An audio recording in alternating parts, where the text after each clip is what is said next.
Hello everyone, welcome to Hantek Education. आज इस वीडियो में हम सिंपल पेंडुलम से रिलेटेड न्यूमेरिकल सीखेंगे और देखेंगे कि किस तरीके से इन्हें सॉल्व किया जाता है। So without wasting your time, let's get started.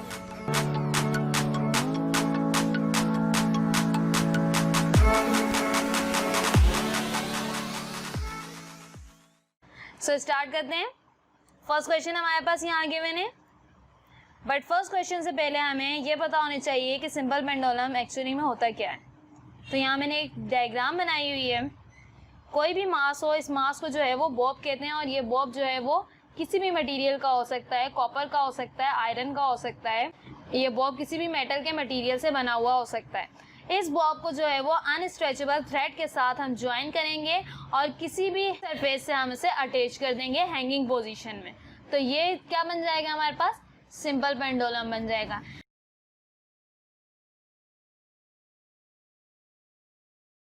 जहां से हमने थ्रेड को ज्वाइन किया है और जहां पे बॉब जो है वो खत्म हो रहा है, तो यहां तक की जो है वो क्या कहलाएगी, सिंपल पेंडुलम की लेंथ कहलाएगी। और इसका जो है, इसको क्या बोलेंगे हम, एम बोलेंगे, मास। और टाइम पीरियड किसे बोलेंगे हम, इसको जो है वो हम हाथ से इसकी पोजीशन अगर चेंज करें और इस पेंडुलम को छोड़ दिया जाए तो ये पेंडुलम यहाँ से मूव करके यहाँ जाएगा और यहाँ से मूव करके वापस अगेन यहाँ आएगा। तो यहाँ से यहाँ तक का डिस्टेंस और वापस अगेन यहाँ पर आने का, तो ये क्या कहलाएगा, टाइम पीरियड। तो अब हम क्वेश्चन पे आ जाते हैं कि क्वेश्चन में हमें क्या चीज़ गिवन है और क्या चीज़ फाइंड आउट करनी है। बोला हुआ है हमें टाइम पीरियड फाइंड करना है, मीन्स हमें बॉब का जो है वो टाइम पीरियड फाइंड करना है सिंपल पेंडुलम का, हुज लेंथ हमें लेंथ बताई हुई है 144 सेंटीमीटर। एक ऐसा सिंपल पेंडुलम है जिसकी लेंथ है हमारे पास 144 सेंटीमीटर और उसका टाइम पीरियड जो है वो हमें फाइंड आउट करना है। सो डेटा बना लेते हैं सबसे पहले।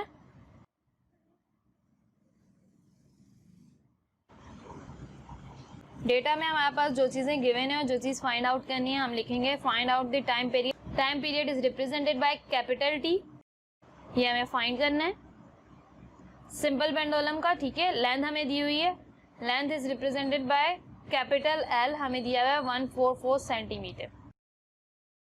सेंटीमीटर को हम यहाँ मीटर में चेंज करेंगे, तो हम क्या करेंगे, 144 को डिवाइड करेंगे 100 से। 144 को मैं डिवाइड कर रही हूँ 100 से, हमारे पास आंसर आएगा 1.44 मीटर। ये हमने क्यों किया, लेंथ की जो है वो यूनिट है मीटर, तो सेंटीमीटर को हमने मीटर के अंदर चेंज कर दिया। ठीक है, ये सारी चीज़ें हमें गिवन थी। और यहाँ पे जो है वो ये बॉब को जो है वो ग्रेविटी भी अपनी तरफ खींच रही है, तो यहाँ जी की वैल्यू पता है 9.8 होती है। किसी बुक में 9.8 और किसी बुक में 10 भी लिखी हुई होती है। 9.8 मीटर पर सेकेंड स्क्वायर।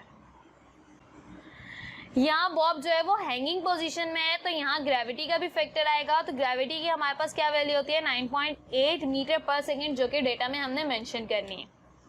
ठीक, तो ये सारी चीजें हमारे पास गिवन है डेटा में। अब हम आ जाते हैं सॉल्यूशन पे।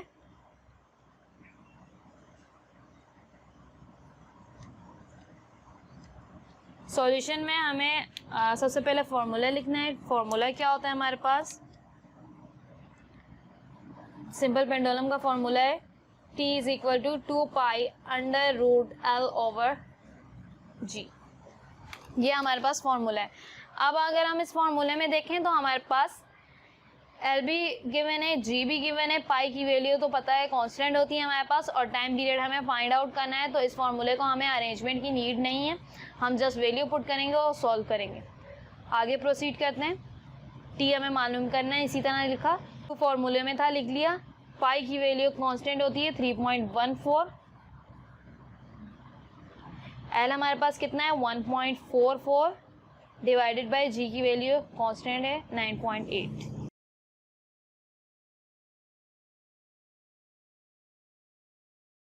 आज सबसे पहले हम इन दोनों को मल्टीप्लाई करेंगे। तो ये देखिए, यहाँ मैं क्या कर रही हूँ, 2 को मल्टीप्लाई कर रही हूँ 3.14 से, आंसर हमारे पास 6.28 आया है। तो हमने यहाँ क्या लिख दिया, 6.28। अब क्या करूँगी, ये जो अंडर रूट में ये दोनों वैल्यूज़ हैं ना, इनको आपस में डिवाइड कर दूंगी मैं। 1.44 को डिवाइड कर देते हैं 9.8 से। आंसर हमारे पास क्या आया है, 0.1469, यहाँ तक ही लिखूंगी मैं, बस पॉइंट के बाद 4 डिजिट। अब क्या करेंगे, सबसे पहले रूट को सॉल्व करेंगे। 6.28 इसी तरीके से लिखा। अब हमने क्या करना है, यहाँ पे रूट सॉल्व करना है। तो ये जो वैल्यू आई हुई है, यहाँ पे रूट का बटन प्रेस करेंगे तो रूट का आंसर हमारे पास क्या आया है, मल्टीप्लाई फॉर्म में यहाँ लिख दूंगी मैं 0.3833, बस 4 डिजिट तक हमने लिखना है पॉइंट के बाद। ठीक है, अब इसको मल्टीप्लाई कर देंगे, यहीं से मैं कर रही हूँ, इसको मल्टीप्लाई कर दूंगी 6.28 से। हमारे पास आंसर आता है t इज इक्वल टू 2.407 है। तो 7 जो है वो राउंड ऑफ कर दूं अगर मैं, तो यहाँ पे 1 बना दिया मैंने, 2.41 आंसर है। ठीक है, तो टाइम पीरियड को जो है वो यूनिट क्या होती है, सेकेंड। सो नेक्स्ट क्वेश्चन है हमारे पास, calculate the length of the second pendulum taking g to 9.8 metre पर second square whose time period in 2 second. Data सबसे पहले बनाते हैं हम। डेटा में जो चीज़ हमारे पास गिवन है और जो चीज़ फाइंड आउट करनी है वो हम लिखते हैं। यहाँ क्या बोल रहे हैं, calculate the length of the second pendulum. हमें क्या करनी है, लेंथ फाइंड आउट करनी है, मीन्स कैपिटल L हमें फाइंड आउट करना है। जी हमारे पास क्या दिया हुआ है, 9.8 मीटर पर सेकंड स्क्वायर। जी हमारे पास क्या है, यहाँ गिवन भी है, अगर गिवन ना हो तो हमें पता है जी की वैल्यू क्या है, 9.8 मीटर पर सेकंड स्क्वायर। उस time period is 2 second. Time period हमारे पास क्या गिवन है यहाँ, 2 सेकेंड। यहाँ क्या बोला हुआ है कि सेकंड पेंडुलम का हमें जो है वो लेंथ फाइंड आउट करनी है, जिसकी जी की वैल्यू भी गिवन है हमारे पास और जिसका टाइम पीरियड भी हमें बताया हुआ है। तो हम फॉर्मूला लगाएंगे, यहाँ लिखेंगे सॉल्यूशन। फॉर्मूला हमारे पास वही होगा जो हमने लास्ट क्वेश्चन में लिखा था, t is equal to 2 pi under root L over G।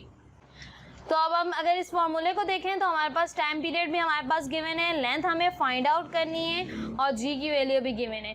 Means इस फॉर्मूले को हमें रीअरेंज करना है। ठीक है, आप पहले भी रीअरेंज कर सकते हैं और वैल्यूज डाल के लास्ट में भी आप रीअरेंज कर सकते हैं। तो मैं क्या करूँगी, यहाँ पे पहले वैल्यूज ही लिखूंगी और लास्ट में हम रीअरेंजमेंट कर देंगे। तो देखिए मैं क्या करती हूँ,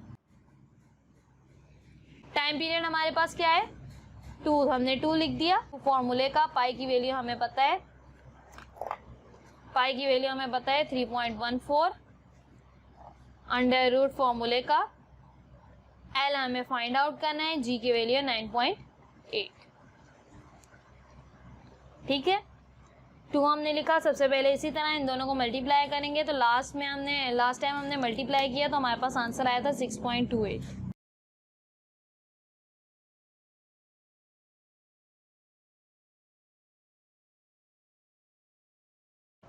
ठीक है, हमने क्या किया है इस स्टेप में, बस इन दोनों को मल्टीप्लाई किया। नेक्स्ट स्टेप में हम क्या करेंगे, इस वैल्यू को जो है यहाँ मल्टीप्लाई फॉर्म में, अगर मैं इक्वल के उधर ले जाऊंगी तो ये किस फॉर्म में हो जाएगी, डिवाइड की फॉर्म में हो जाएगी। तो ये क्या बन जाएगा, 6.28 इज इक्वल टू हमारे पास यहाँ कौन सी वैल्यू रहेगी, L ओवर 9.8। अब हमें यहाँ पे L की वैल्यू फाइंड करनी है, तो यहाँ से अंडर रूट को हटाने के लिए हम क्या करेंगे, स्क्वायर लेंगे। सो नेक्स्ट पेज पे हम आ गए, अगेन सेम स्टेप लिखा है। अब इस स्टेप में हम क्या करेंगे, इस अंडर रूट को हटाने के लिए हम स्क्वायरिंग करेंगे। तो मैं यहाँ क्या लिखूंगी, स्क्वायरिंग ऑन बोथ साइड। ये हम क्यों कर रहे हैं, बिकॉज हमें L की वैल्यू फाइंड आउट करनी है। तो L जो है वो स्क्वायर रूट के अंदर है, स्क्वायर रूट को हटाने के लिए हम जो है वो स्क्वायरिंग कर रहे हैं। 2 ओवर 6.28 का स्क्वायर ले लिया हमने और यहाँ पे L ओवर 9.8 का हमने स्क्वायर ले लिया। स्क्वायर से रूट यहाँ कैंसिल कर दिया। यहाँ आप इन दोनों को डिवाइड करने के बाद भी स्क्वायर कर सकते हैं और इस तरीके से भी कर सकते हैं कि 2 2 जा 4 इसका अलग से स्क्वायर ले लें। ठीक है, तो यहाँ मैं क्या कर रही हूँ, इसी पोजीशन में इन दोनों का स्क्वायर ले रही हूँ। 2 2 जा 4 हो जाएगा और 6.28 का स्क्वायर लेंगे, मीन्स 6.28 को ही मल्टीप्लाई करेंगे 6.28 के साथ। स्क्वायरिंग का मतलब यही होता है कि उसको उसी टेबल से मल्टीप्लाई करना होता है। हमारे पास आंसर क्या है, यहाँ हम आंसर जो है वो पूरा लिखेंगे ठीक है, 39.4384, बिकॉज यहाँ पे हमने स्क्वायर लिया है। अब यहाँ पे रूट से हमने स्क्वायर कैंसिल कर दिया तो हमारे पास यहाँ पे L ओवर 9.8 बचा। अब हमें L की वैल्यू फाइंड करनी है। 9.8 किस पोजीशन में है, यहाँ पे डिवाइड की पोजीशन में, तो वहाँ पे जाके किस पोजीशन में हो जाएगा, मल्टीप्लाई की पोजीशन में हो जाएगा। तो ये कुछ इस तरीके से हो जाएगा, 4 मल्टीप्लाई बाय 9.8 डिवाइडेड बाय 39.4384, ठीक है, ये उसी तरीके से। और हमें L फाइंड करना है, वो इक्वल के इधर मैंने रख दिया। अब क्या करेंगे, सबसे पहले 9.8 को 4 से मल्टीप्लाई करेंगे। नेक्स्ट स्टेप में हमने क्या किया, 9.8 को मल्टीप्लाई कर लिया 4 से। आंसर क्या है हमारे पास, 39.2 डिवाइडेड बाय 39.4384, ठीक है। एक एक स्टेप आपने इसी तरीके से करना है जिस तरीके से मैं कर रही हूँ। 39.2 को डिवाइड करेंगे हम 39.4384 से। आंसर क्या है हमारे पास, 0.993 की जगह यहाँ मैं 4 लिखूंगी, बिकॉज हमारे पास नेक्स्ट जो नंबर है वो 9 है, तो हमने राउंड ऑफ करके एक नंबर अगला बढ़ा देना है।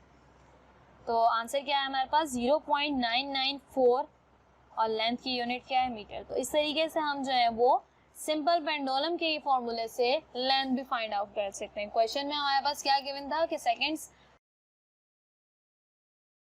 क्वेश्चन में हमारे पास क्या था, सेकंड पेंडुलम का हमने जो है वो क्या फाइंड करनी थी, लेंथ फाइंड करनी थी, जो हमने इसी फॉर्मूला से जो है वो लेंथ इजीली फाइंड आउट कर दी।